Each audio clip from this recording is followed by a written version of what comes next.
Assalamualaikum warahmatullahi wabarakatuh. Perkenalkan, kami dari kelompok 4. Di sini kami akan membacakan hasil review jurnal kami dengan materi yang berjudul Praktek Penentuan Harga. Di sini bersama saya Siti Mulyandini, saya Ramayani, saya Sukriya Sakinah, dan Hofifatun Nahdia. Berikut hasil review jurnal yang pertama yang akan dibacakan oleh teman kami. Review jurnal pertama yang berjudul Perhitungan Harga Pokok Produksi dalam Penentuan Harga Jual pada CV Minahasa Mantap Perkasa.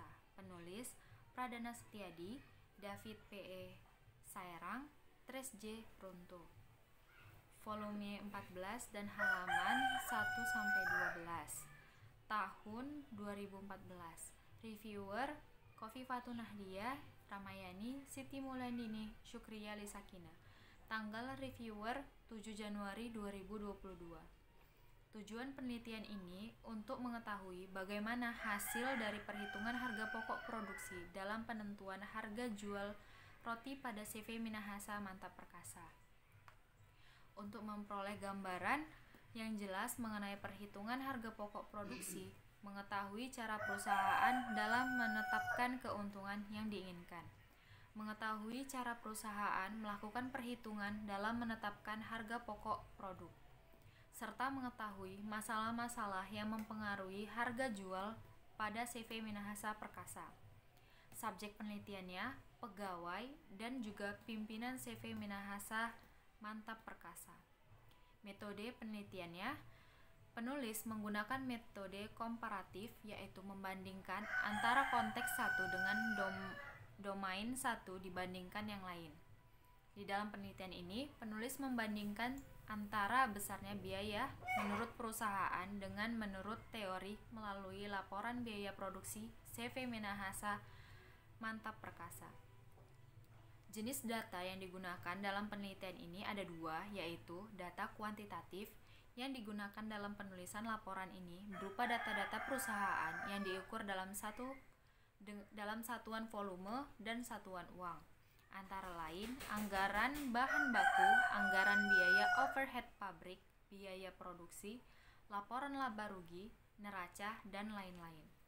Data kualitatif yang digunakan dalam penulisan laporan ini berupa keterangan dan penjelasan dari pihak perusahaan mengenai berbagai yang berkaitan dengan metode pengumpulan data, penetapan harga pokok, persediaan, perhitungan laba, dan lain-lain. Sumber data yang digunakan dalam penelitian ini ada dua, yaitu data primer, data yang diperoleh langsung dari objek yang akan diteliti, berupa hasil wawancara langsung dengan pegawai dan juga pimpinan CV Minahasa Mantap Perkasa.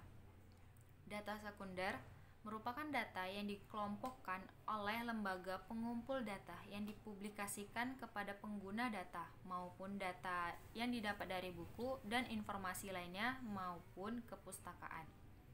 Dalam mengumpulkan data yang diperlukan dalam penelitian, penulis melakukan observasi, yaitu melakukan kunjungan atau pengamatan secara langsung pada objek penelitian untuk mendapatkan keterangan yang diperlukan.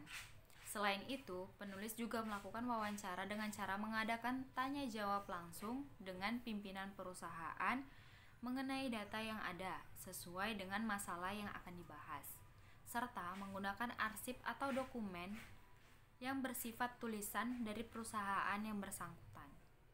Metode deskriptif merupakan suatu cara penelitian yang menggambarkan atau menguraikan keadaan dari objek penelitian perusahaan berdasarkan faktor-faktor yang nyata di situasi yang akan diteliti dan membandingkan dengan teori yang ada. Tempat yang menjadi penelitian dari penulis adalah CV Minahasa Mantap Perkasa yang bertempat di lingkungan 4, Kelurahan Paslanten 1, Tomohon Timur, Tomohon, Sulawesi Utara, Indonesia.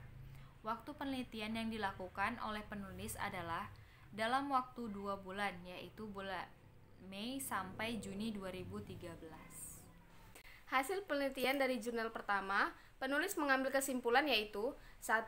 Pengumpulan biaya produksi dilakukan dengan metode harga pokok proses dengan pendekatan full costing. Tujuannya untuk memenuhi persediaan di gudang dan jumlahnya sama dari waktu ke waktu. Yang kedua, proses pembuatan roti akan selalu dilakukan perusahaan tanpa menunggu atau tidaknya pesanan dari pelanggan. Walaupun demikian, bukan berarti pesanan dari pelanggan perusahaan mengabaikan produksi atau dihasilkan, tergantung pada permintaan konsumen serta situasi dan kondisi pada saat itu.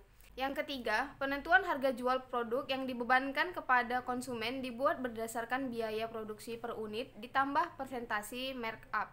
Persentase markup yang diinginkan perusahaan yaitu sebesar 30% dari biaya produksi per unit dengan tujuan untuk mendapatkan keuntungan yang lebih menandai dan dapat menutup biaya produksi yang telah dikeluarkan.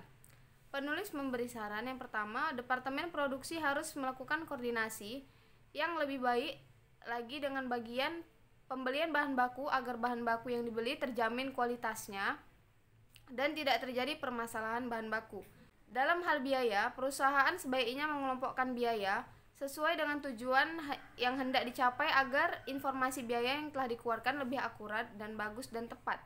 Yang ketiga, pembebanan biaya overhead pabrik kepada produk perlu dipertimbangkan perusahaan dengan memilih dasar tepat atau menentukan tarif overhead pabrik guna untuk mengetahui jumlah biaya yang sewajarnya dibebankan kepada produk itu. Yang keempat, perusahaan sebaiknya menggunakan sistem biaya taksiran atau estimasi sebelum melakukan produksi yang berfungsi sebagai alat pengendalian biaya dan sebagai dasar untuk menganalisis kegiatan-kegiatannya. Dengan diterapkannya sistem biaya taksiran, maka terlihat perbandingan antara biaya yang sesungguhnya dengan biaya taksiran yang nantinya dapat memberikan petunjuk mengenai pemborosan atau tidak dapat dipakai sebagai dasar perbaikan kegiatan. Kelemahan dari jurnal ini yang pertama, pada bagian pendahuluan paragraf ketiga, bagi perusahaan dengan tujuan mencapai laba optimum, terdapat adanya kesalahan penulisan huruf yaitu mencapai, tetapi kata yang benar adalah mencapai. Yang kedua, pada bagian saran nomor 1, terdapat kesalahan dalam penulisan kata-kata, yaitu Departemen Produksi harus melakukan koordinasi yang lebih baik lagi dengan bagian pembelian bahan baku tersebut yang dibeli terjamin kualitasnya dan tidak terjadi. Kata yang benar adalah bagian. Kelebihannya, di jurnal ini hasil dan pembahasan dilengkapi dengan rumus serta penjelasan yang mudah dipahami oleh para reviewer. Kesimpulan sangat singkat, padat, dan jelas. Kesimpulan dari jurnal ini, hasil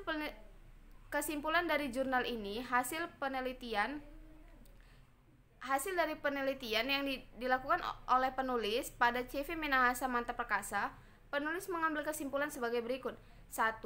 Pengumpulan biaya produksi dilakukan dengan metode harga pokok proses dengan pendekatan full costing. Tujuannya untuk memenuhi persediaan di gudang dan jumlahnya sama dari waktu ke waktu. Yang kedua, proses pembuatan roti akan selalu dilakukan perusahaan tanpa mengganggu ada atau tidaknya pesanan dari pelanggan. Yang ketiga, penentuan harga jual produk yang dibebankan kepada konsumen dibuat berdasarkan biaya produk per unit ditambah persentase markup. Persentase markup yang diinginkan perusahaan yaitu sebesar 30% dari biaya produksi per unit dengan tujuan untuk mendapatkan keuntungan yang lebih memadai dan dapat menutup biaya produksi yang telah dikeluarkan. Review jurnal kedua yaitu yang berjudul Praktik Penentuan Harga Jual Berbasis Meuramin. Penulisnya yaitu Sauki Hidayat dan Iwan Triyono. Volume dan halaman yaitu volume 10, halaman 42 sampai 62 tahun 2019. Reviewernya yaitu Hovifatun Nadia, Ramayani, Siti Mulandini, dan Sukri Alisakina. Jurnal ini direview pada tanggal 7 Januari 2022. Tujuan penelitiannya adalah untuk mengungkap makna dari praktik penentuan harga jual yang berbasis nilai-nilai meuramin yang ada di kota Banda Aceh.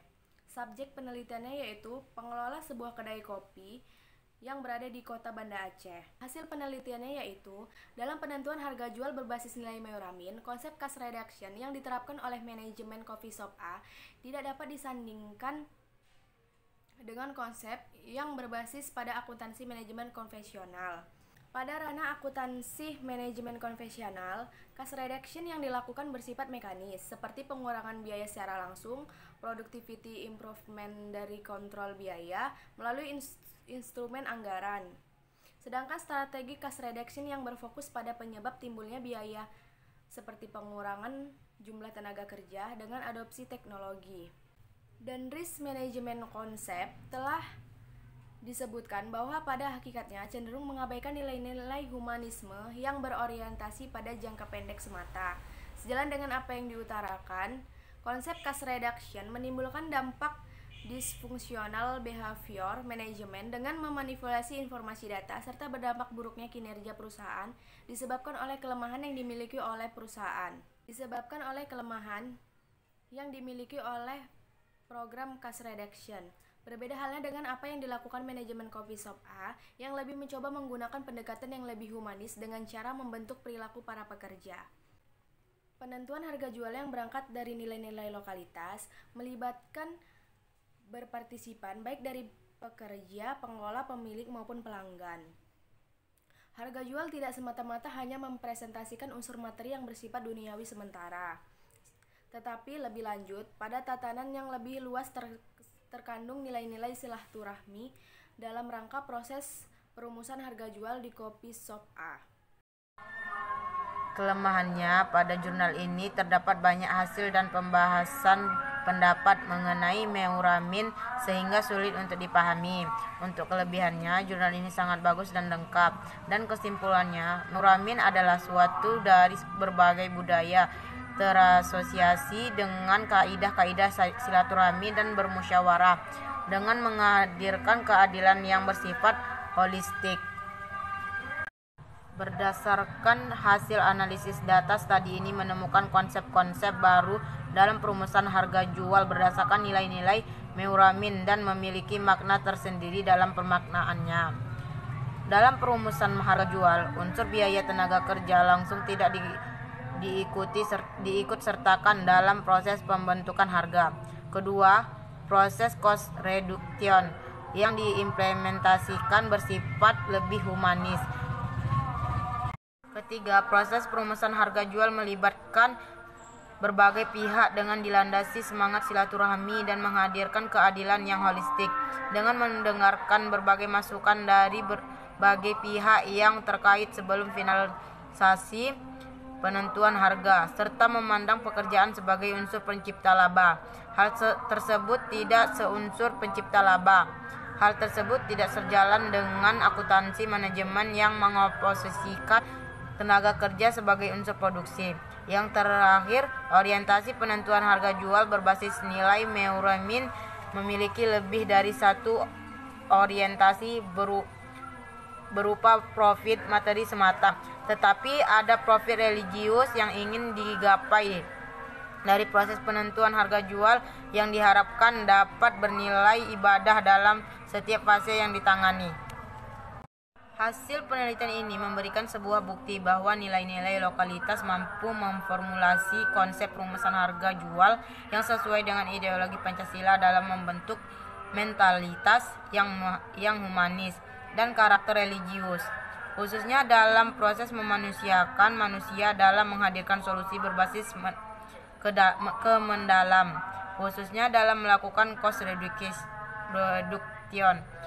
orientasi bisnis, serta menghadirkan rasa keadilan bagi seluruh masyarakat yang tidak hanya berorientasi jangka pendek dengan melakukan berbagai rekayasa nilai dan mengabaikan moralitas. Untuk penelitian selanjutnya, konsep penentuan harga jual tidak hanya mengkaji dari perspektif permaknaan semata, namun mengkonstruksi konsep-konsep penentuan harga jual yang bersandar pada teori-teori ilmiah dalam menghadirkan konsep penentuan harga jual yang lebih humoris dan tepat guna. Demikian hasil review jurnal dari kami. Lebih dan kurangnya kami mohon maaf. Atas perhatiannya kami ucapkan terima kasih. Assalamualaikum warahmatullahi wabarakatuh.